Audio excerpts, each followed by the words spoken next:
رمضان رمضان رمضان رمضان مغفرت کا ہو گیا سامان پھر رب کا آیا خاص ایک مہمان پھر۔ بسم اللہ الرحمن الرحیم۔ السلام علیکم۔ فیضان رمضان افطار ٹرانسمیشن کے ساتھ میں ہوں نوید نظامی۔ امید کرتے ہیں آپ سب خیریت سے ہوں گے اور رمضان کے روزے رکھ رہے ہوں گے، بابرکت ساعتوں کو سمیٹ رہے ہوں گے، بابرکت لمحات کو سمیٹ رہے ہوں گے۔ آج 20واں روزہ ہے اور ہم پہلی طاق رات کے بالکل قریب ہیں۔ کچھ دیر بعد ہم اس کی جانب بڑھ جائیں گے۔ 21ویں رات ہوگی جس میں خاص طور پہ عبادات کرنی ہے، خاص طور پر اللہ تعالیٰ کو منانا ہے، خاص طور پر اپنے لیے مغفرت کی دعا کرنی ہے، اپنے پیاروں کے لیے دعا کرنی ہے۔ اور جب آپ دعا کے لیے ہاتھ اٹھائیں گے تو یقیناً ہمیں یاد رکھتے ہوں گے۔ یہ گزارش ہے آپ سے کہ جب بھی دعا کے لیے ہاتھ اٹھائیں ہمیں ضرور یاد رکھیں، پیغام ٹیلی ویژن کو یاد رکھیں، کیونکہ دعوت دین کا کام ہے۔ دین کی رہنمائی کے حوالے سے دنیا میں کونے کونے تک جہاں تک نشریات جا سکتی ہیں ہم پہنچانے کی کوشش کر رہے ہیں، دیکھے جاتے ہیں، سنے جاتے ہیں اور اپنی جستجو میں ہے کہ اللہ تعالیٰ ہماری اس جستجو، اس کاوش کو قبول و منظور فرما لے۔ اس خوبصورت آغاز کے ساتھ ہی آپ سے گزارش ہے کہ آپ اپنی زکوٰۃ، صدقات اور عطیات کے ذریعے پیغام ٹیلی ویژن کو سپورٹ ضرور کیجئے۔ آپ ہمیں کال کر سکتے ہیں، واٹس ایپ پہ رابطہ کر سکتے ہیں، یوٹیوب کے لائیو لنک پہ بھی آپ ہمیں جوائن کر سکتے ہیں۔ آپ اپنے ٹی وی سیٹ پر ہماری نشریات دیکھ رہے ہیں اور اگر آپ موبائل یا اینڈرائڈ ٹی وی پر ہماری نشریات دیکھنا چاہتے ہیں تو پیغام ٹی وی لائیو لکھیے یا کسی بھی براؤزر میں جا کے، کسی بھی سرچ انجن میں جا کے live.pegham.tv لکھیے، سرچ کیجئے اور ہمارے چینل کو سبسکرائب ضرور کیجئے۔ اس کے چند فوائد آپ کو حاصل ہوں گے، دنیا کے لحاظ سے بھی اور آخرت کے لحاظ سے بھی۔ جو دین کی رہنمائی آپ چاہتے ہیں، جو سوالات آپ کے ذہن میں ہیں اور جو سوالات دوسرے ناظرین سامعین نے کیے ہوتے ہیں، ان کے جوابات بھی آپ کو لیٹسٹ اپڈیٹ میں مل سکیں گے، سو چینل کو ضرور سبسکرائب کیجئے۔ آج کا جو موضوع ہے جس پہ ہمیں بات کرنی ہے وہ ہے آخری عشرہ، لیلۃ القدر، اعتکاف، صدقہ فطر کے حوالے سے ہم بات کریں گے۔ معزز مہمان اسٹوڈیوز میں ہمارے ساتھ موجود ہیں، تعارف کرواتا چلوں، مولانا نعمان فاروقی صاحب ہیں، اسکالر ہیں، مصنف ہیں، ان کو وارملی ویلکم کریں گے۔ سر السلام علیکم۔ وعلیکم السلام ورحمۃ اللہ وبرکاتہ۔ خیریت سے ماشاءاللہ؟ الحمدللہ۔ آج لگتا ہے ذمہ داری تھوڑی زیادہ بھاری ہے، 4 جلدوں کے ساتھ آپ تشریف لائیں۔ جی جی، یہ بڑی اہم ایک کتاب ہے انشاءاللہ۔ ماشاءاللہ، ٹھیک ہے جی، اس کے بارے میں جانیں گے۔ اور ہمارے ساتھ موجود ہیں قاری شفیق الرحمان فوزان صاحب، ان کو بھی خوش آمدید کہیں گے۔ قاری صاحب السلام علیکم۔ وعلیکم السلام۔ خیریت سے ہیں سر آپ بھی؟ جی الحمدللہ۔ ماشاءاللہ، ٹھیک ہے۔ اس کے ساتھ آج کی جو کتاب ہے جس کے بارے میں ہم جانیں گے نعمان صاحب سے وہ ہے تیسیر القرآن، 4 جلدیں ہیں اور ان کے بارے میں ہم تفصیل سے بات کریں گے۔ ہماری نشریات کے سپانسرز اشتراک میں جو شامل ہیں: Sufi soap, Sufi cooking oil, Darussalam international, super Asia, Al Tayyiba international, family food products اور حسین حبیب پرائیویٹ لمیٹڈ کے تعاون سے یہ نشریات آپ تک پہنچائی جا رہی ہیں۔ اور افطار پہ جانے سے پہلے آپ اور ہم سب دعا میں شامل ہو جائیں گے۔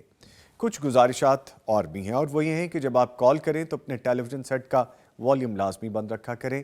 ٹی وی کی آواز بند کرنے سے جو ٹیکنیکل ایشو جنریٹ ہوتا ہے، نہ آپ ہماری آواز سن سکتے ہیں نہ ہم آپ کی آواز سن سکتے ہیں۔ اس لیے اس ٹائم کو بچانے کے لیے، کیونکہ دنیا بھر میں پیغام ٹیلی ویژن کی نشریات دیکھی سنی جاتی ہیں، دنیا بھر سے کالز موصول ہوتی ہیں، ایک لمبی کیو بن جاتی ہے جب لمبی بات ہوتی ہے، یا اگر آپ ٹی وی کا والیوم نہیں بند کرتے تو باقی لوگوں کے لیے تکلیف کا باعث بن سکتا ہے۔ سو اپنی ذمہ داری یہ بھی سر انجام دیں، ایک وقت میں ایک سوال کریں اور چھوٹی بات کریں۔ اس کے ساتھ آپ ہمیں یوٹیوب کے لائیو لنک پہ سوالات بھیجتے ہیں، اپنی رائے سے آگاہ کرتے ہیں۔ سوال مختصر کریں اور 1-2 لائن میں اپنا سوال لکھ دیا کریں، نہ کہ ٹکڑوں میں لکھیں، جس سے دوسروں کے لیے اور ہمارے لیے بھی پریشانی ہوگی اور آپ کے لیے بھی ہوگی سم ٹائمز کہ آپ ریپیٹڈلی لکھتے جاتے ہیں اور ایک لمبی کیو بن جاتی ہے اور پھر نیچے لکھتے ہیں ہمارا سوال کیوں نہیں شامل کیا گیا۔ تو آپ خود ذمہ داری کا ثبوت دیں، اردو پراپر اردو میں لکھ دیں، اور اگر انگلش لکھنی ہے تو پراپر انگلش میں لکھ دیں۔ اگر آپ انگلش کی کنورژن اردو میں لکھ رہے ہیں تو ان کے سپیلنگ لازمی کائنڈلی کسی کو چیک کروا لیا کریں۔ ان چند باتوں کے ساتھ ٹرانسمیشن کا آغاز کرتے ہیں۔ قاری شفیق الرحمان صاحب کی جانب چلتے ہیں اور گزارش ہے کہ آپ تلاوت قرآن کریم سے آغاز کیجئے، پھر آگے بڑھتے ہیں۔ جی أعوذ بالله من الشيطان الرجيم.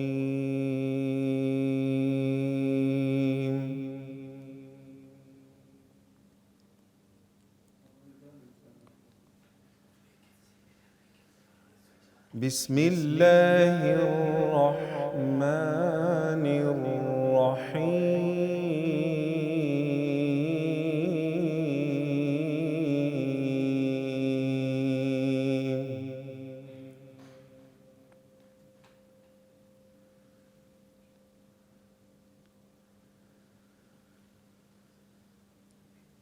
وجوه يومئذ ناعمة لسعيها راضية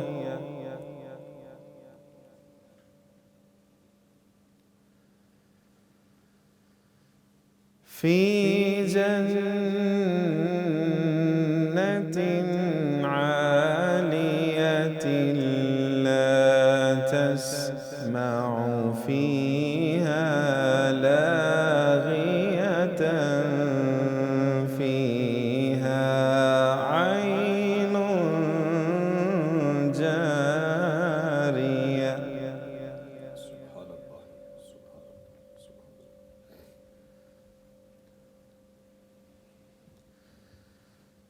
لا تسمع فيها لاغية فيها عين جارية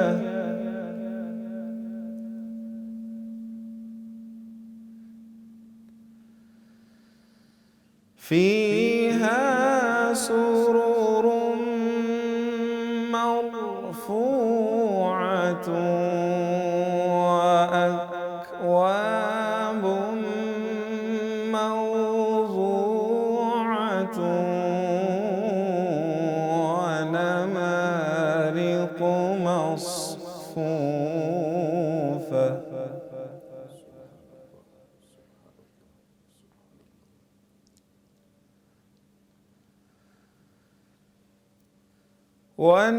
ونمارق مصفوفة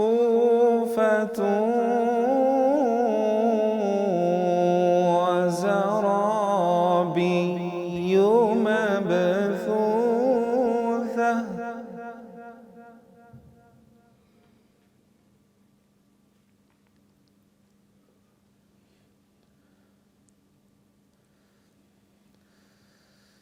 لا تسمع فيها لاغية فيها عين جارية فيها سرر مرفوعة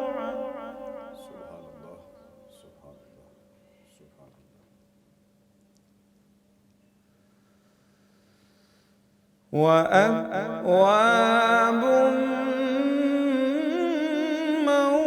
موضوعة ونمارق مصفوفة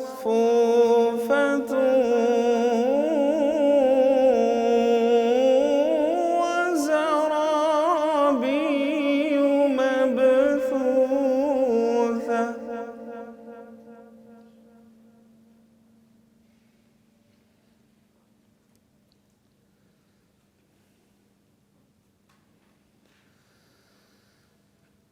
أفلا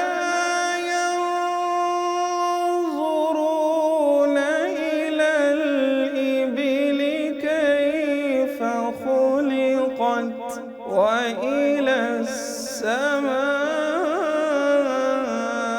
السماء كيف رفعت وإلى الجبال كيف نصبت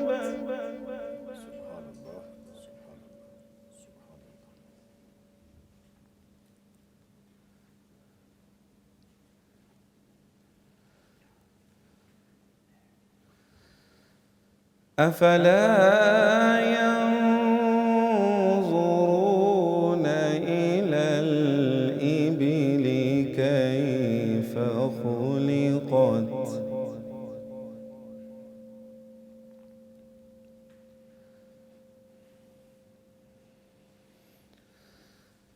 وإلى السماء كيف رفعت وإلى الجبال كيف نصبت وإلى الأرض كيف سطحت فذكر إنما أنت مذكر لست عليهم بمسيطر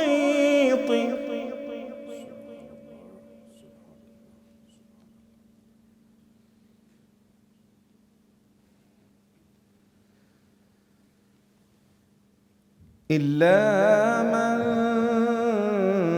تولى وكفر فيعذبه الله العذاب الأكبر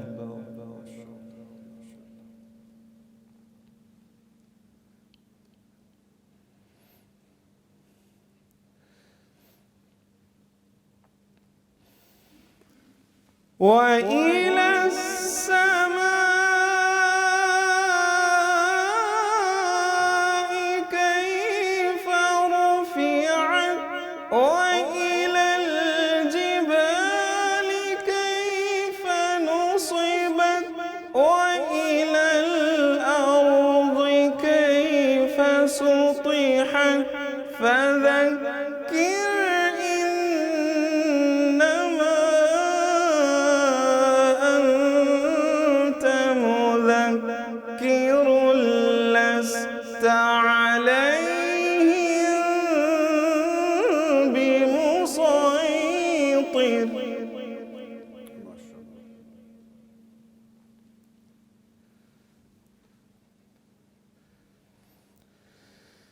إلا من تولى وكفر فيعذبه الله العذاب الأكبر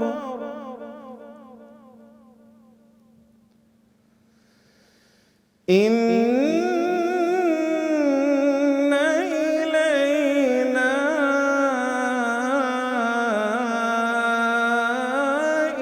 إيابهم ثم إن علينا حسابهم صدق الله العظيم